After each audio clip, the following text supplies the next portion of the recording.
નમસ્કાર, હું યશ. ન્યૂઝ 18 ગુજરાતી પર આપનું સ્વાગત છે. અમદાવાદમાં સ્વાઇન ફ્લૂથી 13 લોકોના મોત થયા છે. અમદાવાદ સિવિલમાં જાન્યુઆરીમાં 31 દર્દીઓ દાખલ થયા અને 15 દર્દીઓ સારવાર હેઠળ છે. 2 દર્દીઓ વેન્ટિલેટર પર છે અને ઠંડીનું પ્રમાણ વધતા સ્વાઇન ફ્લૂ હજુ પણ વધુ રહેશે. હજુ 8 થી 10 અઠવાડિયા સુધી સ્વાઇન ફ્લૂની અસર રહેશે. કોર્પોરેશન વિસ્તાર અમદાવાદ, વડોદરા, કચ્છ, ભુજ, રાજકોટ, જૂનાગઢ જેવા શહેરોમાં સ્વાઇન ફ્લૂના કિસ્સા જોવા મળ્યા છે. જૂનાગઢ જિલ્લામાં એક જ ઘરમાં 2 વ્યક્તિને સ્વાઇન ફ્લૂ થયો, તો સિવિલ હોસ્પિટલમાં PPE પર્સનલ પ્રોટેક્શન અપાયું છે. સાથે જ મોતનો સાચો આંકડો ઓડિટ કમિટી દ્વારા રિવ્યૂ કરીને આપવામાં આવ્યો છે. સ્વાઇન ફ્લૂને લઈને અમદાવાદ સિવિલ હોસ્પિટલમાં સ્ટાફને ફ્રેશ રાઉન્ડ ઓફ ટ્રેનિંગ પણ આપવામાં આવી છે. વધુ માહિતી આપશે અમારા સંવાદદાતા હિમાંશુ વોરા. હિમાંશુ, જાણવા માંગીશું અમદાવાદનું તંત્ર, અમદાવાદનું આરોગ્ય ખાતું કેવી રીતે પ્રયાસ કરી રહ્યું છે કે સ્વાઇન ફ્લૂને વધતો અટકાવી શકાય? બિલકુલ યસ, જો વાત કરવા જઈએ જે પ્રકારે સ્વાઇન ફ્લૂ શિયાળામાં વધી રહ્યો છે ત્યારે હજી આવનારા દિવસોમાં પણ ઠંડીનું પ્રમાણ વધે તેવી આશંકા વ્યક્ત કરવામાં આવી રહી છે. ત્યારે ડોક્ટર્સ અને આરોગ્ય તંત્ર ખરું તે પણ અત્યારે હલચલમાં આવી રહ્યું છે. એ છેલ્લા 1 મહિનાની વાત કરીએ તો જાન્યુઆરી મહિનામાં જ 13 જેટલા સ્વાઇન ફ્લૂ શંકાસ્પદ દર્દીઓના મોત થયા છે. ઓફિશિયલ જો આંકડાની વાત કરવા જઈએ તો ઓફિશિયલ આંકડો હજુ સુધી સિવિલ તંત્ર દ્વારા ડિક્લેર કરવામાં નથી આવ્યો. ક્યાંક બચાવની મુદ્રામાં અત્યારે હાલ છે સિવિલ તંત્ર. આરોગ્ય વિભાગ દ્વારા સ્વાઇન ફ્લૂના જે પણ મૃતકો ખરા તેમનું ઓડિટ કરવામાં આવે છે અને ઓડિટ બાદ જ આંકડો આપવામાં આવે છે. પરંતુ જો વાત કરવા જઈએ સ્વાઇન ફ્લૂને લઈને આરોગ્ય વિભાગ જે ખરું તે હરકતમાં આવેલું છે. સતત રાજ્યભરમાં જે ટીમ ખરીદે ફરી રહી છે. ટીમ દ્વારા જે પણ સ્વાઇન ફ્લૂની સારવાર કરનારા ડોક્ટર્સ ખરા જે ટીમો કરી તેમને વિશેષ ટ્રેનિંગ આપવામાં આવી રહી છે. પર્સનલ પ્રોટેક્શન ઇક્વિપમેન્ટ જે કહેવાય તે પણ આપવામાં આવી રહ્યા છે. સાથે સાથે જે વિશેષ ટ્રેનિંગ ખરી વિશેષ ટ્રેનિંગમાં લોકોમાં અવેરનેસ આવે અને સારવાર દરમિયાન ડોક્ટર્સ દ્વારા કોઈ મિસ્ટેક ના થાય તેની પૂરેપૂરી તકેદારીને અત્યારે સમજણ આપવામાં આવી રહી છે. ત્યારે સિવિલ હોસ્પિટલમાં પણ અત્યારે હાલ 2 દિવસ દરમિયાન આ પ્રકારની જે ટ્રેનિંગ ખરી તે ચાલુ રહેશે. ખાસ કરીને મહત્વની વાત કરીએ જે પ્રકારે 13 મોત થયા છે તે 13 મોત ઓફિશિયલ સરકાર કહેવા તૈયાર નથી, પરંતુ જે સૂત્રો દ્વારા આધારભૂત સૂત્રો દ્વારા જે માહિતી મળી રહી તેના 13 મોત બતાવી રહ્યા છે. ત્યારે કહી શકાય કે આજે 11 વાગ્યા પછી જે ઓફિશિયલ જે તમામ ડોક્ટર્સ જે ખરા તે એકત્ર થશે અને તમામ બાબતોનો રિવ્યુ કરશે. યસ જી જરૂરથી હિમાંશુ, આભાર આપનો તમામ માહિતી આપવા બદલ. આ જે મોત છે એ સ્વાઇન ફ્લૂના દર્દીઓમાં અમારી જે કમિટી છે રિવ્યૂ કરી અને પછી એનો સાચો આંકડો આપશે અને ગાંધીનગરથી બધા આજે ડેટા જે છે બધા ત્યાંથી અમે રજૂ કરતા આવીએ છીએ. તો ગુજરાતમાં જાન્યુઆરીમાં સ્વાઇન ફ્લૂ વકર્યો છે. સ્વાઇન ફ્લૂના 210 કેસ નોંધાયા છે. સ્વાઇન ફ્લૂમાં ગુજરાત આખા દેશમાં બીજા નંબરે છે. જણાવી દઈએ કે વર્ષના પહેલા મહિનામાં જાન્યુઆરીમાં જ ગુજરાતમાં સ્વાઇન ફ્લૂ વકર્યો છે અને 21 જેટલા કેસ સ્વાઇન ફ્લૂના નોંધાયા છે ગુજરાતભરમાં. તો આખા દેશમાં ગુજરાત બીજું એવું રાજ્ય છે કે જ્યાં સ્વાઇન ફ્લૂના સૌથી વધુ દર્દી હોય.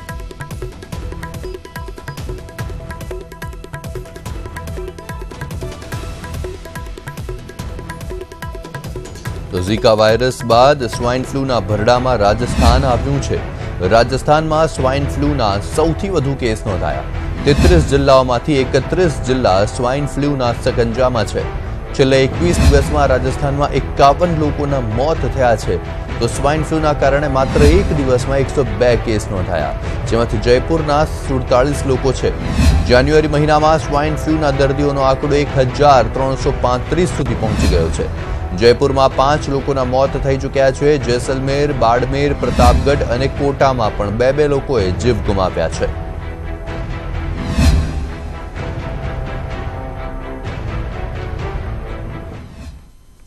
આગળથી આજે મુખ્યમંત્રી વિજય રૂપાણીના અધ્યક્ષ સ્થાને કેબિનેટની બેઠક મળશે. બેઠકમાં વાઇબ્રન્ટ સમિટના સફળ આયોજન બદલ સરકારને અભિનંદન આપવા સાથે અધિકારીઓનો આભાર મનાશે. તેમજ આગામી વિધાનસભા સત્રમાં રજૂ થનાર વિધેયકો બાબતે ચર્ચા થશે. લેખાનુદાન વિધેયક અને મહત્વના વિધેયકો બાબતે ચર્ચા કરાશે અને તે ઉપરાંત લોકસભાની ચૂંટણીની જાહેરાત પહેલા મહત્વના કાર્યો, મોટી યોજના પૂરી કરવા પર ધ્યાન કેન્દ્રિત કરાશે અને વિકાસના કાર્યોના પ્રગતિની સમીક્ષા બેઠક કરાશે. સાથે જ 10% EBCના અમલીકરણ મામલે પણ ચર્ચા કરવામાં આવશે.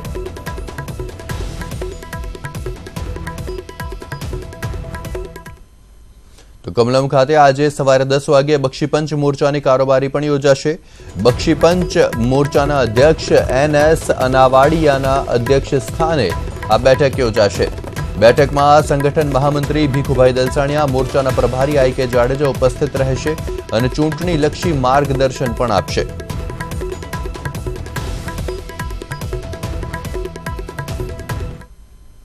આગળ વધીએ. 4 બંગડીવાળી સોંગનો વિવાદ હવે હાઈકોર્ટ સુધી પહોંચ્યો છે. કિંજલ દવેએ સ્થાનિક કોર્ટના ચુકાદાને હાઈકોર્ટમાં પડકાર્યો છે, જેના પર આજે સુનાવણી હાથ ધરાશે. મંગળવારે કમર્શિયલ કોર્ટમાં સુનાવણી હાથ ધરાઈ, જેમાં કિંજલ દ્વારા આ ચુકાદાને હાઈકોર્ટમાં પડકારવામાં આવતા કમર્શિયલ કોર્ટ દ્વારા સોંગ પરના સ્ટેને વધુ એક દિવસ લંબાવાયો. હવે કમર્શિયલ કોર્ટના ચુકાદા સામે હાઈકોર્ટમાં અરજી થતા હાઈકોર્ટમાં આ કેસ પર આજના દિવસે વધુ સુનાવણી હાથ ધરવામાં આવશે.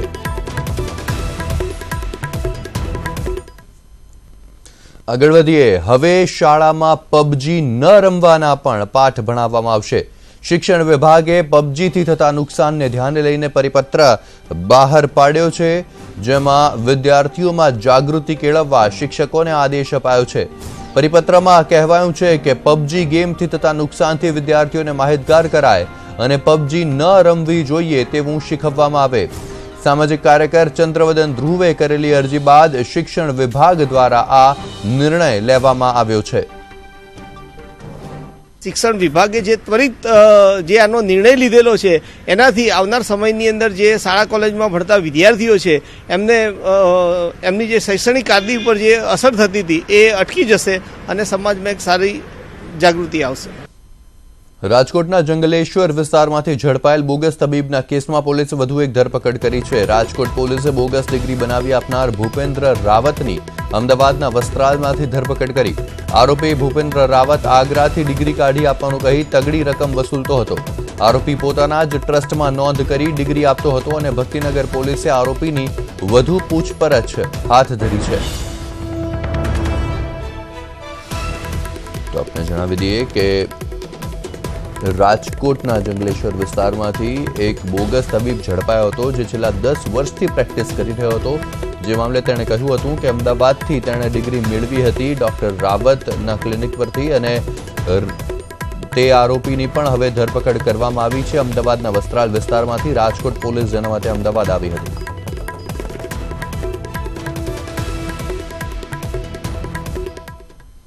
મુખ્યમંત્રી વિજય રૂપાણી અને કોંગ્રેસના ધારાસભ્ય અલ્પેશ ઠાકોર સામે બિહારમાં પોલીસ ફરિયાદ નોંધાઈ છે.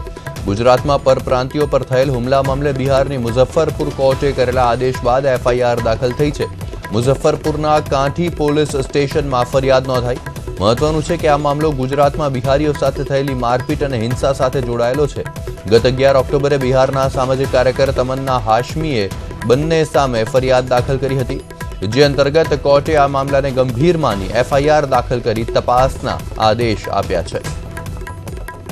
दर्ज कराई थी मुजफ्फरपुर कोर्ट में बिहारियों के अपमान को लेकर. बिहारियों पे जो गुजरात में हिंसा हो रही थी वो बिल्कुल वहाँ के मुख्यमंत्री और ठाकुर सेना के अध्यक्ष अल्पेश ठाकुर दोनों का इसमें हाथ था. वो बिल्कुल मुख्य दर्शक बन के वहाँ पे देखते थे. इसी से हाथ होकर मैंने उनके खिलाफ मुजफ्फरपुर CJM कोर्ट में मुकदमा दर्ज कराया था. माननीय उपखंड न्यायिक दंडाधिकारी पश्चिमी माननीय सब्बा आलम ने 156(3) का आदेश जारी करते हुए कांटी थाना को FIR करने का आदेश दिया है. આગળ વધીને હવે કરીશું વાત અપવિત્ર યાત્રાધામની.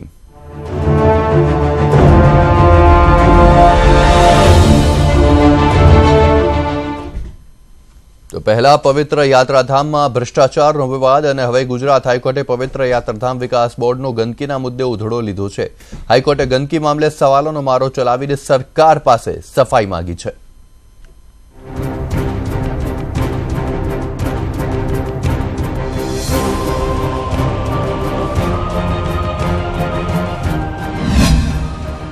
ગંદકીમાં તરબોળ પવિત્ર યાત્રાધામ. જ્યાં ભગવાન કરે છે વાસ, ત્યાં ગંદકીની વાસ. હાઈકોર્ટે લીધો પવિત્ર યાત્રાધામ વિકાસ બોર્ડનો ઉધડો. ગુજરાતના પવિત્ર યાત્રાધામમાં ખદબદતી ગંદકી સામે ગુજરાત હાઈકોર્ટે કરી છે લાલ આંખ. હાઈકોર્ટે સીધો જ પવિત્ર યાત્રાધામ વિકાસ બોર્ડને સવાલોના ઘેરામાં લઈને આ સમગ્ર મામલે જવાબ માંગ્યો છે. નામ પવિત્ર યાત્રાધામ, પરંતુ ગંદકીના ઢગલા કેમ? યાત્રાધામોમાં ગંદકી ક્યારે થશે દૂર? પવિત્ર યાત્રાધામ વિકાસ બોર્ડ કોનો વિકાસ કરે છે? યાત્રાધામોના વિકાસ માટેના રૂપિયા ક્યાં જાય છે? સ્વચ્છતાના નારા કે સૂત્રથી ગંદકી દૂર ન થાય. હાઈકોર્ટે ફટકાર લગાવી તેનું ઉદાહરણ જોવા મળ્યું શામળાજીમાં. જે નાગધરા કુંડમાં લોકો આસ્થાની ડૂબકી લગાવે છે, ત્યાં અમને દીદાર થયો ગંદકીનો.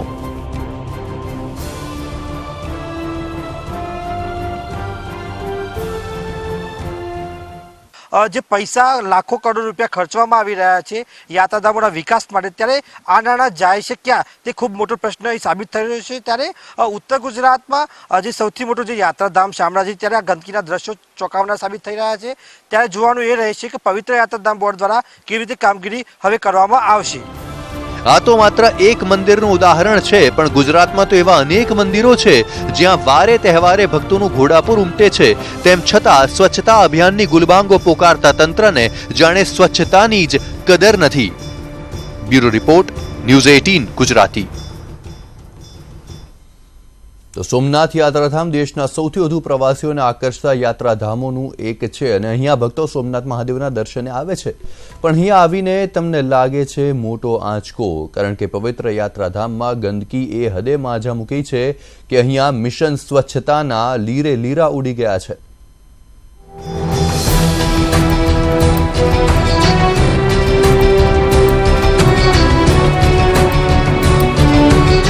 આપ જે દ્રશ્યો જોઈ રહ્યા છો તે દ્રશ્યો છે ભારતના 12 જ્યોતિર્લિંગ પૈકીના પ્રથમ જ્યોતિર્લિંગ સોમનાથ મંદિરની આસપાસના.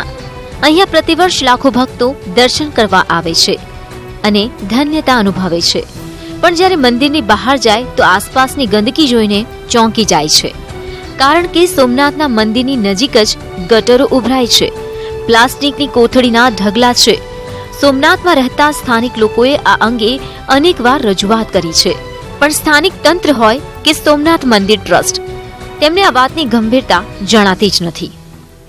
ગંદકીની તો સાહેબ તમે એ વાત કરો છો કે ગંદકી અત્યારે સોમનાથ યાત્રાધામનો વિકાસ બોર્ડ દ્વારા કરોડો રૂપિયાનો જ્યારે ફાળો ફાળવવામાં આવે છે, ત્યારે સરકાર વાતોના બડાપા કરીને વાતો એવું કરે છે કે ગંદકી જોવા નથી મળતી.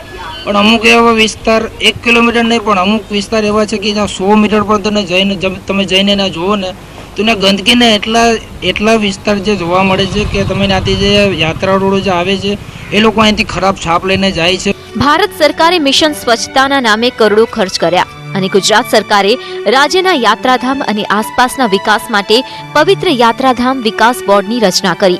પણ અફસોસ કે કરોડો રૂપિયાનો ખર્ચ કર્યા બાદ પણ સોમનાથની સ્થિતિ દિવસે ને દિવસે બગડી રહી છે અને મંદિરની આસપાસમાં ગંદકીનું પ્રમાણ સતત વધી રહ્યું છે. તો સોમનાથ મંદિરની પાછળના દરિયા કિનારે પણ ગંદકીએ સામ્રાજ્ય જમાવ્યું છે. એટલા 15 વર્ષથી પહેલાનું ભરાયેલું છે, હજી કોઈ સાફ કરવા આવતું નથી. બરોબર, આ છોકરાઓ બધા બીમાર પડે છે, બધા કેટલી વાર વારંવાર અરજી આપેલી છે, કોઈ સફાઈ કરવા આવતું નથી.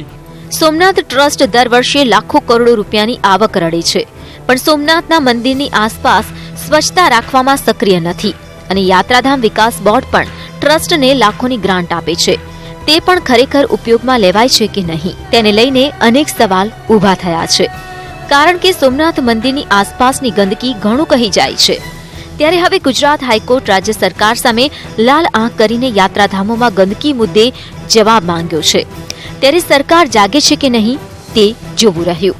દિનેશ સોલંકી, ન્યૂઝ 18 ગુજરાતી, સોમનાથ.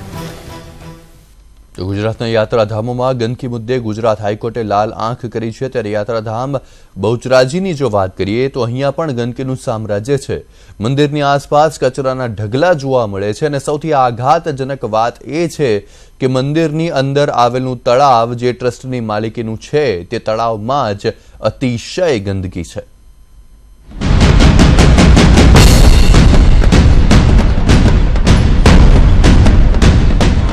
આદ્યશક્તિ માં બહુચરનું મંદિરના પ્રાગટ્ય સ્થાનનું વિશેષ મહિમા છે અને દર વર્ષે લાખો ભક્તો અહીંયા દર્શન કરવા આવે છે.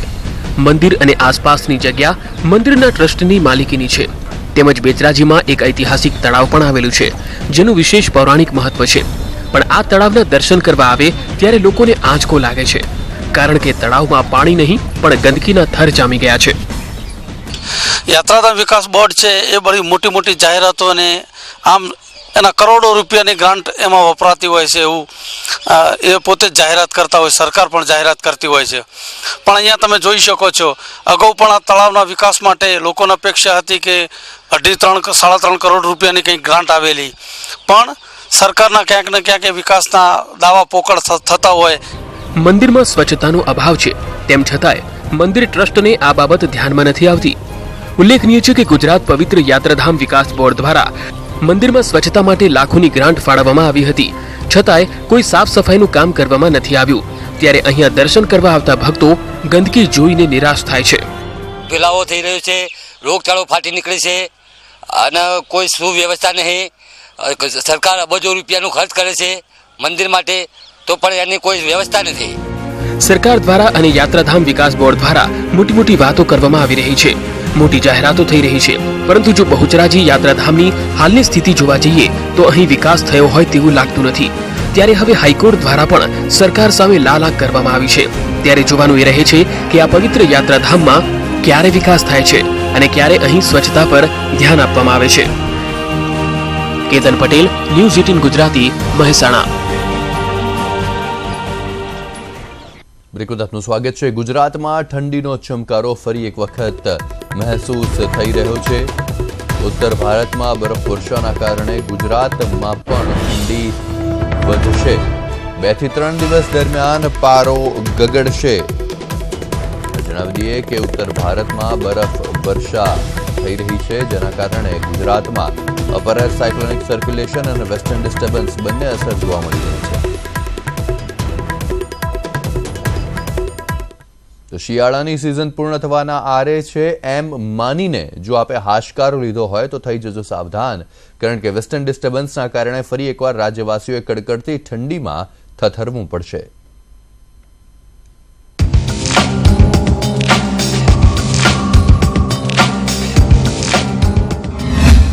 ફરી થથરાવશે ઠંડી, જતા જતા કરશે જમાવટ.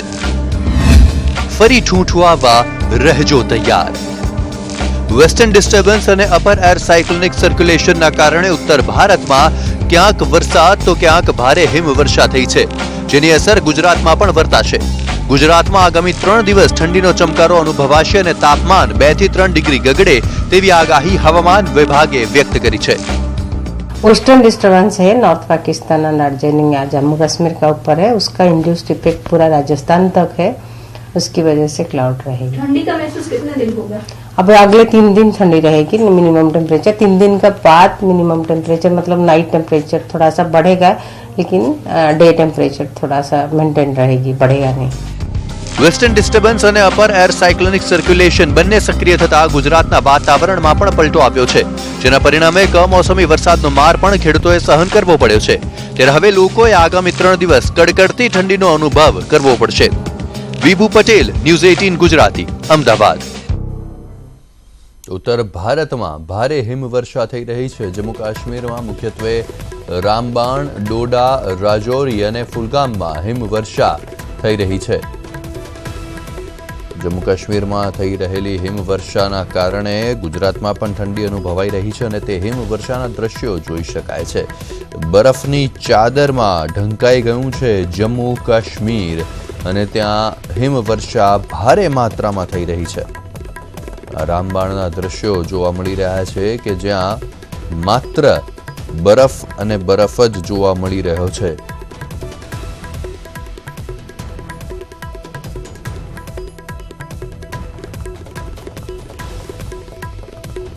તો આ દ્રશ્યો જમ્મુ કાશ્મીરના ડોડાના છે કે જ્યાં પણ બરફ વર્ષા ખૂબ ભારે માત્રામાં થઈ છે અને જેના કારણે ઠંડી પણ ખૂબ જ વધી ગઈ છે.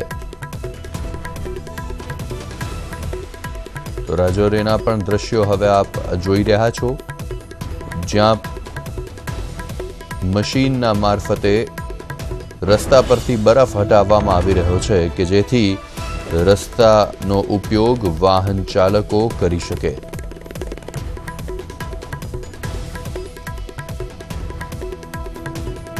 તો જમ્મુ કાશ્મીરના કુલગામમાં પણ ભારે બરફ વર્ષા જોવા મળી. ત્યાં તમામ ઘરોની છતો પર વાહનો બરફની ચાદરની નીચે ઢકાઈ ગયા હતા.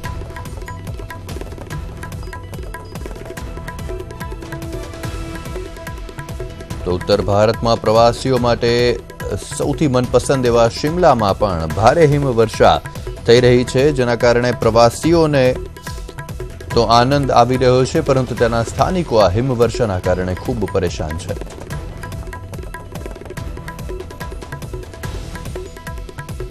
કુલુ મનાલીમાં પણ હિમવર્ષા થઈ રહી છે.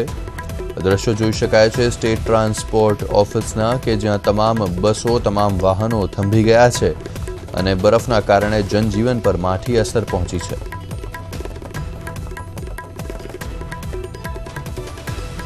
તો ધર્મશાલામાં પણ બરફવર્ષાના કારણે વાહનો ઉપર બરફની ચાદર ઢંકાઈ ગઈ છે અને લોકો આ ઠંડીનો સામનો કરી રહ્યા છે.